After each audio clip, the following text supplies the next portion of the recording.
సర్వ మానవాళికి రక్షకుడు, మనకు కొండంత అండగా నిలిచేవాడు, మనసులో తలచిన వెంటనే గుండెల నిండా ధైర్యాన్ని నింపగలిగే మహాయోధుడు, అభయహస్తంతో ఎల్లవేళలా మనల్ని కాపాడే ఆ పవనపుత్రుడిని ఇప్పుడు మనసారా స్తుతించుకుంటూ శ్రీ పంచముఖ ఆంజనేయ స్వామిగా అవతారమెత్తిన కథని దృశ్య రూపంలో తిలకిద్దాం రండి.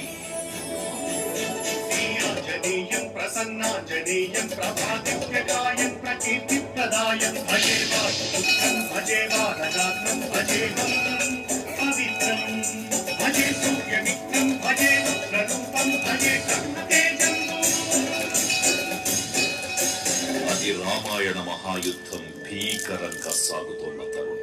శ్రీరామచంద్రుని సారథ్యంలో వానర సైన్యంతో విజృంభిస్తూ లక్ష్మణ స్వామి తనతో పోరాటం చేస్తున్న రావణుడి కుమారుడు ఇంద్రజిత్ తలని బాణంతో ఒక్క వేటుతో వేరు చేశాడు.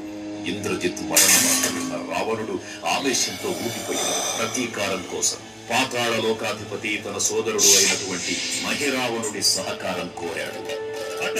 ప్రభాతంబు సాయంత్రమీ నామ సంకీర్తనలు చేసి నీ రూపు వర్ణించి నీ మీదనే దండకంబు ధరించేయ నీ మూర్తి గావించి నీ సుందరం పెంచి నీ దాసదాసుండనై రామభక్తుండనై నిన్నునే గొల్చెదను. నీ కటాక్షంబునన్ చూచితే వేడుకల్ చేసితే నా మురాలించితే నన్ను రక్షించితే. తంత్ర విద్యలో ఆరితేరిన మహిరావణుడి దాడి గురించి విభీషణుడి ద్వారా ముందుగా తెలుసుకున్న హనుమంతుల వారు తన ప్రభువుల విశ్రాంతి మందిరానికి కాపలా ఉండగా ఆ దుష్టుడు లోపలికి ప్రవేశించడానికి పలు ప్రయత్నాలు చేసి చివరికి మాయోపాయంతో విభీషణుడి రూపం ధరించి మందిరంలోకి ప్రవేశిస్తాడు. నిద్రిస్తున్న రామలక్ష్మణులను అపహరించి పాతాళ లోకానికి తీసుకునిపోతాడు.